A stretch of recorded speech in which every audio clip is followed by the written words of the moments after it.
This is round 2 of a 9-person draft pod that we had at Gongaii Games out in Beaverton, Oregon. At the top of the screen is Allie playing a Savior, and the bottom of the screen is Landon playing a Necromancer. So Landon, we've seen, has managed to draft a very strong Earth-Fire deck here with Necromancer on top of that value. And we'll see if Allie's Savior deck is able to eke out enough value on its own. Savior, also a very strong avatar in Limited. You can just get a lot of value by sneaking in those wards onto your wardable minions and making favorable trades that way.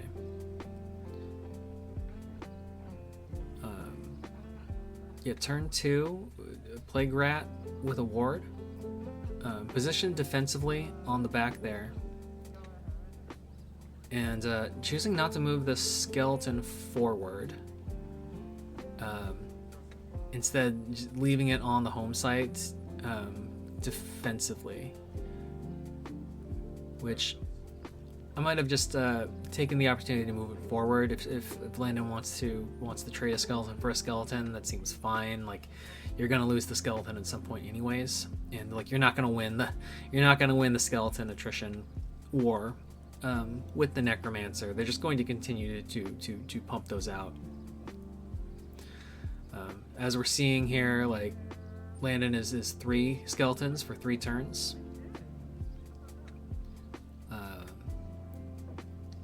Allie's turn 3, playing out of Fields of Fixus that brings the mana pool up to 3.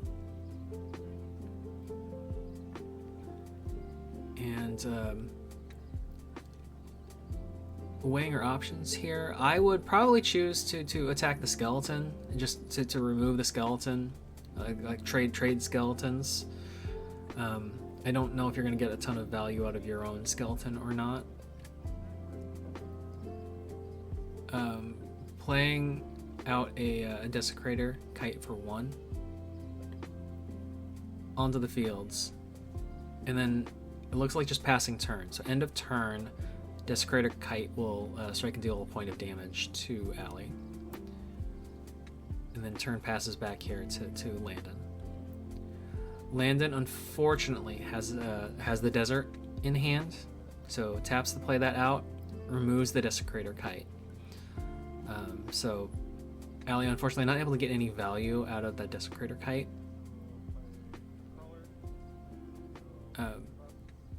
3 for a crawler, just moving up with the stream of skeletons. Last point of mana to create another skeleton, and then passing turn back here. Ideally, some sort of AoE would be very helpful in this game for Allie to try to keep these skeletons at bay. Like a Murder of Crows would be very opportune to level the playing field and give Savior more time to build up. Savior sometimes can be a little slow to get started with getting the minions out and warding them. And choosing to play a Bound Spirit on turn 4 here. Unfortunately, does not have an additional mana to give it a ward.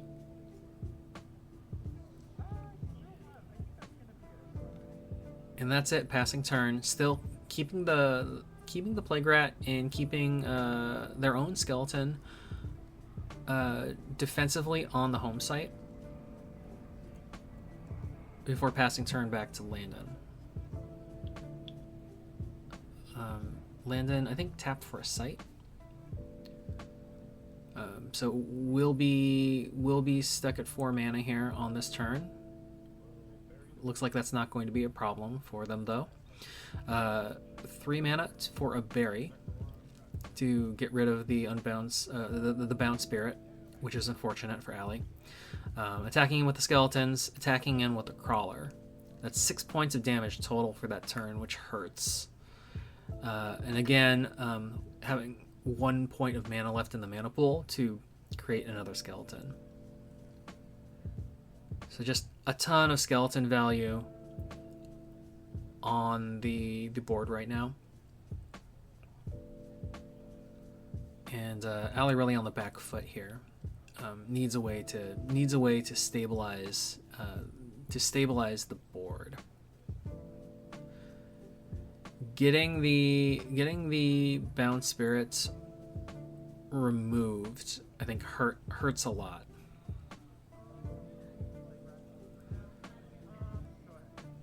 Just moving the plague rat up and not attacking the skeleton. At this point, I feel like that might have been, I don't know, that might have been an okay move. Just it forces Landon to either to decide if he wants to trade two skeletons for it, or not. Landon playing the panpipes onto a skeleton, and he's getting a ton of attacks, in to bring Allie to door with that thing. So it's kind of like the dream scenario on the panpipes here. Like you have a board flooded with skeletons that can attack in freely to sites, and then you play it, and then it boosts all of their damage up to 2. Same thing for like, it's the same type of principle if you're playing with like a pitchfork in the game. You play out the pitchfork and you have like a board state where you have like 3 or 4 minions and it boosts all of their power by 1. And so you just sneak in that extra damage to burst them unexpectedly, like either bring them to the door or remove threats that they thought were safe on the board, things like that. So now Allie has to pivot into an even more defensive stance in this game, unfortunately. The skeletons, they're all still 1 power, but whenever they deal damage, their power is adjusted to 2. And that's, I think, a key thing to remember, just in case Allie has something like a Murder of Crows.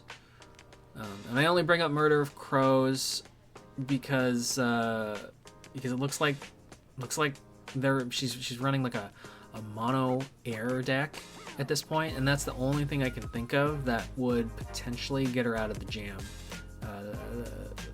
that they're in right now. Paying 2 for that Gift of the Raven. Can't heal because they're on door at this point, but I think just paying 2 to cycle and draw a card, which would make sense, I think, if they were fishing for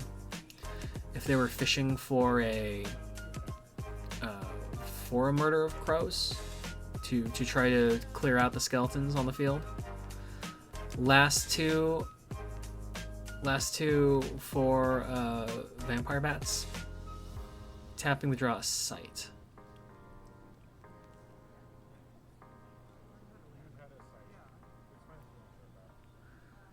I think they're having a discussion here. I think what they're realizing is that she already had a sight in hand. So what she wanted to do was tap to play a sight instead, and that would give her enough mana to both play the bats and ward it with the last point of mana. And Landon says that's fine, even though like technically, like as soon as you draw the card, you're revealing new information. But I think Landon is so far ahead, and he kind of has the game close to locked down that it is a lot easier to be generous in that position. So he said that's fine. Go ahead and just redo it. And again, like I said, I think I said this before, but this was a very casual draft night. This was just like a weekly draft, and it is not prize supported. So you just pay your entry for the packs for the draft, and then you just do the draft, and you don't get like a pack per win, and you don't get like a prize payout beyond the dust rewards from the Play Network event.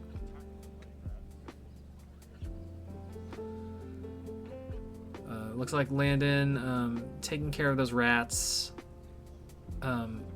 attempting to attack in here.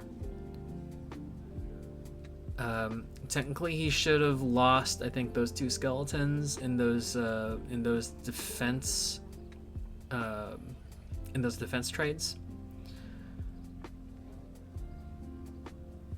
And also, I believe he should have lost those two. They do 2 points of damage, but again, they only have 1 power themselves. Allie just going ahead and conceding at this point. Just didn't see a way out. A handful of bone spears, unfortunately, just no undead or skeletons to cast them on. And yeah, no, she's confirming that she does have Murder of Crows, and it sounds like she had 2 copies of Murder of Crows in the deck, and just wasn't able to find them. So just an unfortunate game there for Savior. I think the deck didn't do what it wanted to do here. But that was round 2 of the draft pod, and we will move on to round 3, the final round, next.